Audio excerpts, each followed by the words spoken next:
아멘. 여러분, 오늘 요한복음 3장은 우리가 너무나 잘 아는 말씀이죠. 니고데모라는 종교인이 등장합니다. 니고데모는 우리가 잘 아는 대로 당시에 널리 존경받았던 종교 지도자였습니다. 그리고 그 종교 지도자들의 엘리트 집단이었던 사내들인 공회라는 것이 있었죠. 그 공회의 회원이었습니다. 그리고 일찌감치 예수님에게도 깊이 빠져있던 사람이었습니다. 예수님의 가르침을 듣고 그가 정신이 번쩍 났습니다. 또 예수님의 그 놀라운 기적들을 보고 눈이 휘둥그레졌습니다. 무엇보다도 그의 마음을 사로잡았던 것은 그 예수님의 긍휼의 마음이었습니다. 사랑이었습니다. 니고데모는 예수님과 더 깊은 관계로 들어가고 싶었습니다. 하지만 그것이 생각만큼 쉽지 않았습니다. 드러내놓고 예수님을 믿게 된다면, 예수님을 따르게 된다면 그가 잃어버릴 것들이 너무나도 많았습니다. 명성 있는 종교 지도자가 그 나사렛에서 갈릴리라는 그 총구석에서 온 전직 목수의 제자가 되었다? 그러면 그의 명성에 얼마나 많은 악영향을 끼치겠습니까? 사람들이 뭐라고 수군대겠습니까? 최소한 그동안 쌓아온 그 명성이 일순간에 무너져 버릴 수도 있는 일이었습니다. 남몰래 숨어서 그냥 예수님을 조용히 따르면, 믿는다고 하면 별 일이 없겠지만 예수님을 따르는 제자의 길에는 비싼 가격표가 붙어 있었습니다. 이 사실은 그때나 지금이나 마찬가지였습니다. 그렇게 니고데모는 가슴 떨리는 순간에 서 있었습니다. 종교인으로 그냥 살아갈 것인가? 아니면 예수님의 제자가 되어서 깊은 관계로 주님을 따르는 사람이 될 것인가? 요한복음 3장은 니고데모가 예수님을 찾아가서 만나면서부터 시작이 되죠. 2절 말씀에 보면 어떻게 시작합니까? 그가 밤에 예수께 찾아왔어. 여러분, 여기서 그 만남의 시점이 별것 아니라고 생각하는 사람들도 있지만 왜 니고데모는 굳이 밤중에 예수님을 만나러 왔을까요? 환한 대낮에도 시간이 많지 않았겠습니까? 예수님이 낮에 가르치실 때 중간중간에 잠깐이라도 뵙기를 요청하면 만날 수 있었을 겁니다. 그리고 니고데모 정도의 사람이라면 얼마든지 다른 사람들이 길을 터주고 예수님을 만날 자리를 마련해 줬을 것입니다. 하지만 성경은 그가 밤중에 예수님을 찾아왔다고 얘기합니다. 니고데모는 이렇게 생각했을 것입니다. 밤에 찾아가면 남들의 눈을 피할 수 있을 것이다. 야밤을 틈탄다면 다른 종교 지도자들의 의심을 피할 수 있을 것이다. 보는 눈이 없을 때 예수님과 얘기한다면 현재의 내 위치와 내 삶을, 내 지위를 그대로 유지하면서도 예수님과의 그 관계를 시작할 수도 있을 것이다. 직장에서 잘릴 위험도 없이 예수님을 따를 수 있다. 친구와 가족에게 굳이 알릴 이유도 없지 않겠는가? 밤에 조용히 예수님을 만나고 그냥 그분을 조용히 따르기로, 믿기로 결심만 하면 되지 않겠는가? 그렇게 하면 지금까지 어렵게 쌓아온 나의 명성이, 또 편안한 삶이 흔들릴 필요가 없지 않겠는가? 여러분, 니고데모의 그 생각이 어떻습니까? 저 사람은 왜 이렇게 기회주의자적인 생각을 하지? 여러분, 우리는 어떻습니까?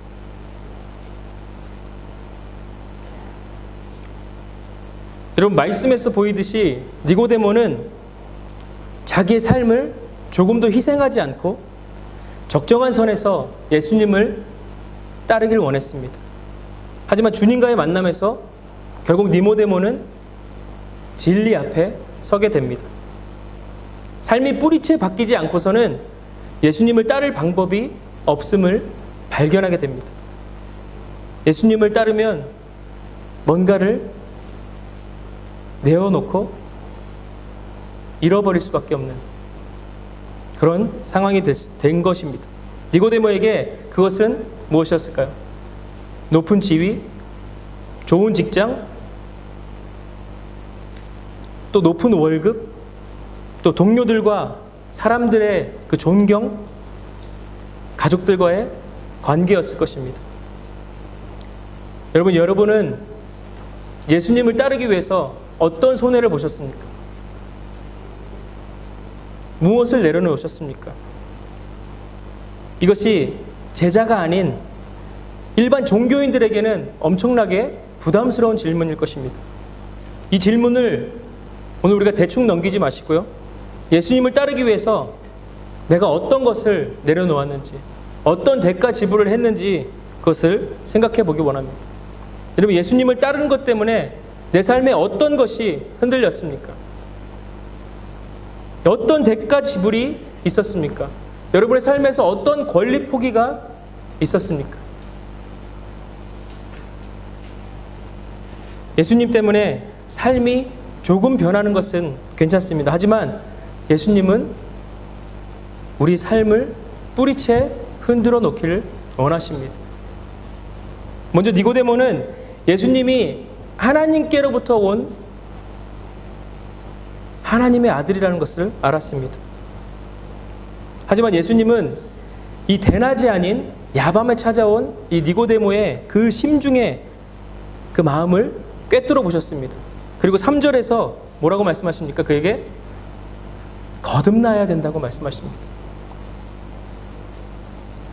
이미 존경받는 종교 지도자였던 니고데모의 자존심을 건드리는 말씀이었습니다.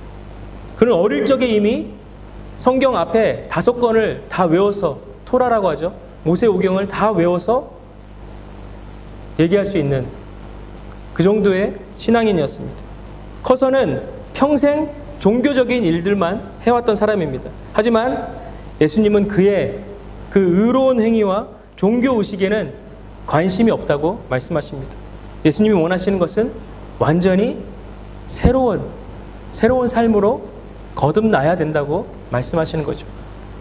니고데모는 이미 예수님을 믿는다고 말했습니다. 하지만 그 정도로 믿는 것, 실제로 그분을 따르는 것과는 많은 차이가 있을 수 있겠습니다. 예수님은 그 정도로 믿는다고 말하는 사람을 원치 않으셨죠. 예수님은 니고데모가 그분을 따라오기를 원하십니다. 밤에만 찾아오는 그런 사람이 아니라 낮에도, 평상시에도, 매일의 삶에서도 주님과 동행하기를 원하셨습니다. 여러분, 진짜 믿음은 말로만 믿는 것이 아닙니다. 예수님을 믿는다고 말로만 고백합니까? 아니면 예수님을 실제 따르시고 계십니까? 여기 분명한 차이가 있습니다. 차이가 있어서는 안 되지만 분명한 차이가 있습니다. 마땅히 믿으면 주님을 따르는 제자가 되어야 되는 것이 맞는데, 예수님을 믿기는 한다고 하지만 예수님을 실제로 따르지 않는 사람들이 많이 있습니다. 복음은 그런 이중적인 모습을 인정하지 않습니다. 진짜 믿음은 말로만 믿는 것이 아닙니다. 여러분, 종교인들은요, 기도도 하고 찬양도 하고 말씀도 듣습니다. 그러나 예수님을 따르지 않습니다. 예수님은 그런 종류의 믿음을 인정하신 일이 없습니다. 그분은 말뿐인 믿음이 아니라 삶 속에서 열매 맺는 믿음을 찾고 계십니다. 아멘. 그분을 믿는다고 하면서 정작 따르지 않는다면 그 사람은 동일하게 종교인에 불과한 사람일 것입니다. 여러분, 결혼식 날 아름다운 신부를 앞에 두고 신랑이 혼인 고백을 하죠. 혼인 선포를 하죠. 뭐라고 얘기합니까? 죽음이 우리를 갈라놓을 때까지 막 너무나 가슴 벅차서 막 울면서 신랑이 고백을 합니다. 그랬던 신랑이 신혼여행 가자마자 다른 여자에게 눈길을 두고 다른 여자를 꼬시려고 한다면, 여러분, 그 신랑이 방금 몇 시간 전에 결혼식장에서 고백했던, 그리고 많은 친지들과 친구들과 손님들 앞에서 고백했던 그 고백이 거짓이었음이 드러나는 건 아니겠습니까? 여러분, 교회가 종교인을 만드는 공장으로 변해버린 이유는 믿음이라는 메시지와 따름이라는 메시지를 분리하기 때문이라고 생각합니다. 여러분, 두 메시지를 나눠버리면 균형이 깨져버립니다. 여러분, 복음서들을 보면요, 예수님께서 나를 믿으라는 말씀을 4번 정도 말씀하셨다고 합니다. 그렇다면 나를 따르라는 말씀 몇 번 정도 하셨을까요? 20번이 넘도록 주님은 나를 따르라는 그런 말씀을 하십니다. 따르는 것이 믿는 것보다 중요하다고 말씀하시는 게 아닙니다. 그 둘의 밀접한 그 연관된 관계를 주님께서 알기 원하셨던 거죠. 그 둘은 마치 우리의 몸의 심장과 폐와 같은 것입니다. 둘 중에 하나만 없어도 우리가 살아갈 수 없는 것입니다. 믿음의 메시지에서 따름의 메시지를 떼어내면 곧바로 죽어버립니다. 따름은 믿음의 일부분입니다. 진짜로 예수님을 믿는 사람은 그분을 따를 수밖에 없습니다. 아멘이십니까? 복음을 전하는 사람들이 예수님을 믿으면 구원받습니다, 이렇게 믿음에 관해서만 얘기하고 그 믿음에 따라서 그 삶이 어떻게 변해야 되는지를 알려주지 않는다면 그것은 아까 우리 정성 교사님이 기도하신 대로 값싼 싸구려 복음이 되어버립니다. 절반밖에 되어 있지 않은 복음이 되는 것입니다. 주님의 십자가를 값싼 싸구려 그 목걸이 정도로 생각한다면 그렇게 우리는 종교인으로밖에 살아갈 수 없는 것이죠. 여러분, 대부분의 그 식품점이나 슈퍼마켓 가보면요, 여러분 상품의 그 좋은 점들은 이렇게 좀 잘 보이게 해놓고 나쁜 점들은 이렇게 가리는 그런 모습들을 볼 수 있습니다. 마찬가지로 그런 교회들이 있습니다. 성도들이 떨어질까봐 제자가 되어야 되는, 그 대가 지불을 해야 되는 그런 부분들은 자꾸 가르쳐주지 않고 밝히지 않는 그런 교회들이 많이 있습니다. 하지만 니고데모 앞에서 예수님은 제자가 되기 위한 그 대가를 조금도 숨기지 않고 말씀하고 계십니다. 니고데모가 예수님을 따르면 엄청난 손해를 감수해야 됩니다. 그 누구도 대가 없이 예수님을 따를 수가 없습니다. 성경 곳곳에서 우리는 그 대가를 확인할 수 있습니다. 여러분, 모세가 어떤 대가를 지불하고 주님을 따랐습니까? 하나님을 따랐습니까? 하나님을 따르기 위해서 그 무시무시한 바로왕 앞에서 서야만 했습니다. 여러분, 노아는 어땠습니까? 노아는 하나님을 따르기 위해서 많은 사람들이 했던 그 조롱을 견뎌가면서 120년 동안 그 방주를 지어야 했습니다. 다니엘은 어떻습니까? 하나님을 섬긴다는 그 죄로 사자굴에 던져져야만 했었습니다. 다니엘의 세 친구는 어땠어요? 이사야는 어땠습니까? 세례 요한, 베드로는 어땠습니까? 바울은 어땠습니까? 우리가 지난 수련회 때 보았던 창끝이라는 영화의 짐 엘리엇 선교사님과 그 동료들은 어땠습니까? 우리가 잘 아는 주기철 목사님, 손양원 목사님은 어떤 대가를 지불하고 주님을 따르는 자가 되셨습니까? 여러분, 우리는 고민해 봐야 됩니다. 여러분, 주님을 따른다고 하면서, 주님을 믿는다고 하면서 여러분 어떤 대가를 지불하고 주님을 따르고 계십니까? 아무도 보지 않는 밤에만 예수님을 따르는 것은 진짜 주님을 따르는 자의 모습이 아닙니다. 진정한 제자라면 밤낮이나 어떤 상황 가운데서도 주님이 원하시는 그 제자의 모습으로 주님을 따라 살아야 됩니다. 그러면 손해를 볼 각오를 해야 됩니다. 여러분, 홈쇼핑 아시죠? 호주에도 그 홈쇼핑 채널들이 있더라고요. 근데 한국에는 더 많은 홈쇼핑 채널들이 있잖아요. 홈쇼핑 하니까 이렇게 얼굴이 밝아지시는 여성분들이 계신데, 자, 그 홈쇼핑 하면 그 홈쇼핑을 이렇게 진행하는 그 사람을 뭐라 그러죠? 그 사람이 얼마나 말을 잘합니까? 막 지금 당장 저걸 안 사면은 막 큰일 날 것처럼, 지금 막 금방 다 떨어질 것처럼, 지금 막 전화기를 누르지 않으면 안 될 것처럼, 그리고 저거 하나 득템해 놓지 않으면은 막 우리 집에 뭐 큰일 날 것처럼 막 그렇게 선동을 합니다. 그죠? 그래서 TV에는 어떤 그런 사람도 나오더라고요. 주문만 해서 딜리버리 다 택배도 받아놓고 안 뜯어놓은 그 박스만 한 방을 다 차지한 그런 사람들도 있더라고요. 그러니까 홈쇼핑 중독이라고 말하더라고요. 그런 사람들이 있습니다. 여러분, 그런 상상을 해봤습니다. 이게 늦은 밤에 TV 채널을 이렇게 돌리고 있는데 한 쇼핑 호스트가 나와서 이렇게 얘기합니다. 하룻밤에 부자가 되는 비결을 말씀드리고 싶습니다. 그 비밀을 알려드리고 싶습니다. 쇼핑 호스트가 점점 카메라로 가까이 오면서 얘기를 하죠. 떼돈을 벌고 싶습니까? 여러분, 이제 은퇴하고 싶지 않습니까? 퍼스트 클래스만 타고 다니면서 말년을 즐기고 싶지 않습니까? 돈 걱정 없는 세상에서 살고 싶지 않습니까?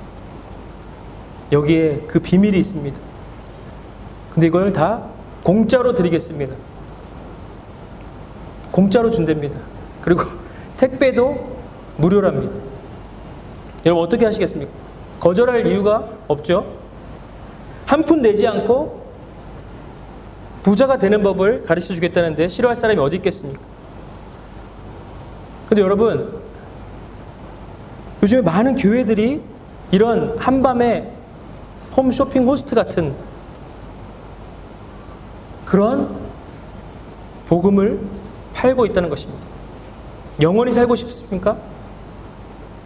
죄를 용서받고 새 출발하고 싶습니까? 불타는 지옥이 아니라 천국에 들어가고 싶습니까? 심지어 아예 노골적으로 얘기하는 교회들이 있습니다. 복 받기 원하십니까? 여러분, 부자 되고 싶으십니까?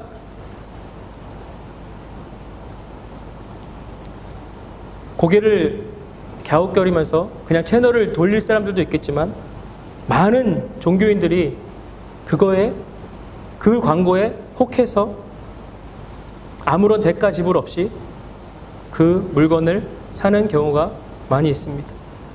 그 값싼 싸구려 복음을 주문하는 것이죠. 그러나 분명한 것은요, 여러분, 회개 없이는 용서가 없습니다. 아멘이십니까? 죽음 없이는 생명이 없습니다. 십자가 없이는 영광이 없습니다. 행동하지 않는 믿음은 진짜 믿음이 아닙니다. 여러분, 마태복음 7장 말씀 우리 같이 볼까요? 마태복음 7장입니다.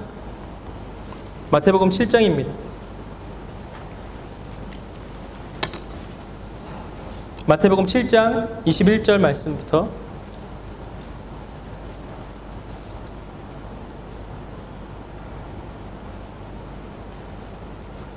다 찾으셨습니까? 마태복음 7장 21절부터 23절까지 말씀입니다. 다 같이 읽을까요? 시작. 나더러 주여 주여 하는 자마다 다 천국에 들어갈 것이 아니요 다만 하늘에 계신 내 아버지의 뜻대로 행하는 자라야 들어가리라. 그날에 많은 사람이 나더러 이르되 주여 주여 우리가 주의 이름으로 선지자 노릇하며 주의 이름으로 귀신을 쫓아내며 주의 이름으로 많은 권능을 행하지 아니하였는가 하리니 그때에 내가 그들에게 밝히 말하되 내가 너희를 도무지 알지 못하니 불법을 행하는 자들아 내게서 떠나가라 하니라. 아멘. 아멘. 여러분, 나더러 주여 주여 하는 자마다 다 천국에 들어가는 것이 아니라고 합니다. 어떻게 하는 사람이 천국에 들어간다고요? 아버지의 뜻대로 행하는 자라야 천국에 들어갈 것이라고 말씀하시죠. 여러분, 믿음이 있는 자들은 반드시 행함이 드러나야 됩니다. 행함이 있는 자들에게는 반드시 그 행함에 따른 열매가 맺혀지게 되어 있습니다. 우리 그 7장 16절부터 좀 볼까요? 7장 앞에 16절부터. 자, 16절부터 우리 또 같이 읽어볼까요? 16절부터 우리 20절까지 시작. 그들의 열매로 그들을 알지니 가시나무에서 포도를 또는 엉겅퀴에서 무화과를 따겠느냐? 이와 같이 좋은 나무마다 아름다운 열매를 맺고 못된 나무가 나쁜 열매를 맺나니 좋은 나무가 나쁜 열매를 맺을 수 없고 못된 나무가 아름다운 열매를 맺을 수 없느니라.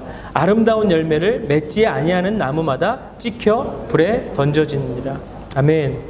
여러분 진짜 믿는 사람은요, 모든 것을 내려놓고 주님을 따르는 제자가 됩니다. 진짜 제자는 행함으로 주님을 따르게 됩니다. 그 행함에는 반드시 뭐가 맺힌다? 열매가 맺혀져야 됩니다. 여러분 요한복음 3장에서 예수님을 만난 니고데모가 어떻게 변했을까요? 예수님을 만나서 거듭나야 된다는 말을 듣고 되게 황당해했던 이 니고데모가 그 이후에 어떻게 변화된 삶을 살았을까요? 아유, 당신 같은 사람 힘들어서 못 믿겠습니다. 그렇게 변했을까요? 자, 요한복음 7장에 보면 우리가 니고데모를 다시 만날 수 있습니다. 여러분 요한복음 전체를 보면 예수님의 인기가 점점 고조되며 인기가 점점 높아집니다. 많은 사람들이 예수님을 따르기 시작합니다. 그 반대로 종교 지도자들은 질투가 심해집니다. 성경은 예수님의 입을 다물게 할 그 일을 찾기 위해서 사내들인 공회가 다시 열렸다고 합니다. 종교 지도자들의 그 일 중에 하나가 이 거짓 선지자를 찾아내는 것이었습니다. 그 안에는 물론 니고데모도 있었죠. 자, 니고데모는 어떻게 반응하며 나왔을까요? 자, 51절 말씀을 볼까요? 자, 모든 사람들이 예수님을 잡을 거리를 생각하면서 찾고 있을 때, 자, 51절 말씀. 자, 누가 한번 읽어주실래요? 요한복음 7장 51절 말씀.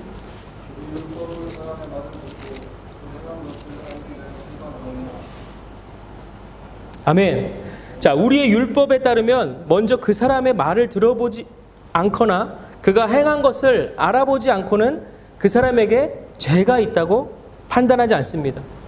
여러분, 니고데모의 말이었습니다. 니고데모의 변증이었습니다. 자, 니고데모는 비록 믿는 바를 과감하게 표현하진 않았지만 어떻게 얘기합니까? 자기의 명예와 이 직장에서 이 사내들인 공회에서 잘릴 것을 예상하면서 예수님의 편을 듭니다. 더 이상 믿음을 속으로만 간직할 수 없었습니다. 직장과의 관계, 어떤 재정과의 그런 관계, 어떤 미래적인 그 소망을 다 내려놓은 그런 니고데모의 모습입니다. 그리고 그 순간 니고데모는 단순한 종교인이 아니라 이제 주님을 따르는 제자의 길을 시작하게 되는 것이죠. 자, 니고데모가 예수님의 편을 들자 사내들인 공회의 다른 회원들이 어떻게 얘기합니까? 당신도 갈릴리 출신이요? 여러분, 이게 별거 아닌 것 같지만 엄청난 공격입니다. 그가 힘겹게 쌓아온 그 종교적 명성이 한순간에 와르르 무너져버릴 그 위기에 처해 있는 것입니다. 그의 믿음이 진짜인지 가짜인지가 결정나는 순간이었습니다. 그 믿음의 길을 걷는 사람이라면 누구나 이러한 순간이 온다는 것이죠. 여러분, 이런 순간을 경험해 보셨습니까? 종교인과 제자의 길 중에 선택해야 되는 그런 순간이 누구에게나 온다는 것이죠. 당신도 갈릴리 출신입니까? 당신도 크리스찬입니까? 당신도 예수님의 제자입니까?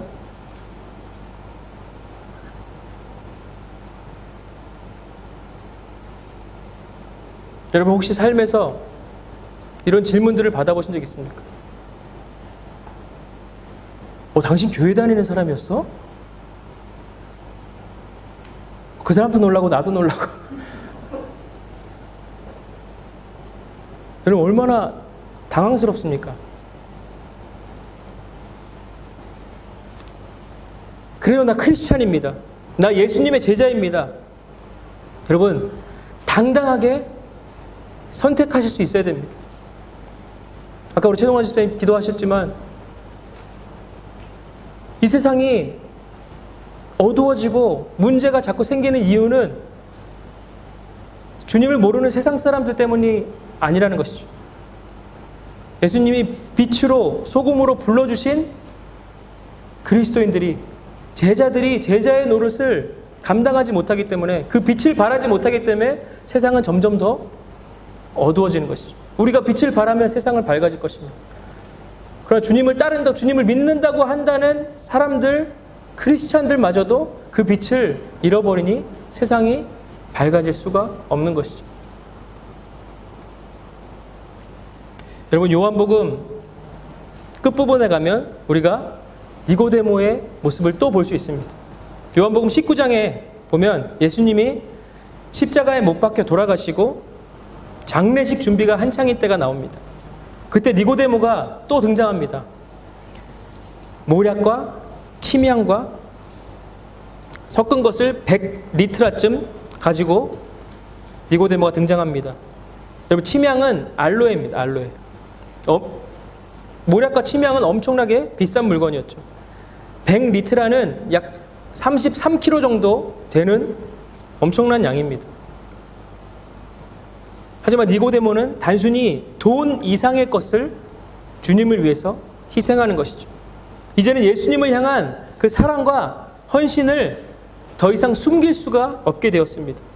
모두가 예수님을 버리거나 두려워 숨었습니다. 심지어는 예수님을 사랑한다고, 절대 예수님을 떠나지 않겠다고 다짐했던 제자들마저도 다 예수님을 뒤로하고 떠났을 때였습니다.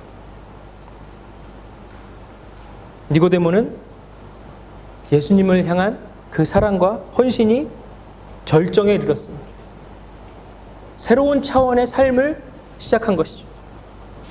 어두운 밤에 말로만 표현되었던 그 믿음이 전적으로 새로운 차원의 믿음으로 거듭난 것입니다. 이것으로 니고데모에 관한 성경의 기록은 끝이 납니다. 하지만 기독교 역사책에 따르면 그는 1세기의 어느 날 예수님을 향한 그 믿음을 지키기 위해서 순교를 당했다는 얘기가 전해지고 있습니다. 여러분, 혹시 지금 니고데모처럼 어둠 속에서만, 내가 편한 자리에서만, 내가 안정적인 그 기분을 느낄 때만 예수님을 따르고 있지는 않습니까? 예수님을 믿는다고 하면서 우리가 편한 곳에서만, 교회에서만, 집에서만 예수님을 믿는 사람으로 그 모습을 갖고 있지는 않습니까? 내 것을 내려놓고 내 대가 지불을 해야 되는 그런 자리에서는 크리스찬이 아닌 것처럼, 성도가 아닌 것처럼 그렇게 양다리를 걸치고 살진 않습니까? 오늘 이제 예수님은 저와 여러분을 빛 가운데 초대하기 원하십니다. 니고데모를 만나셨던 예수님은 오늘 동일하게 저와 여러분에게 거듭나기를 요청하십니다. 대가 지불을 하지 않는 제자는 없었습니다. 주님을 위해서 손해를 보셔야 됩니다. 행함 없는 믿음은 죽은 믿음이라고 말씀하셨어요. 행함이 없으면 열매도 없습니다. 여러분, 십자가 없는 영광은 없다고 말씀드렸습니다.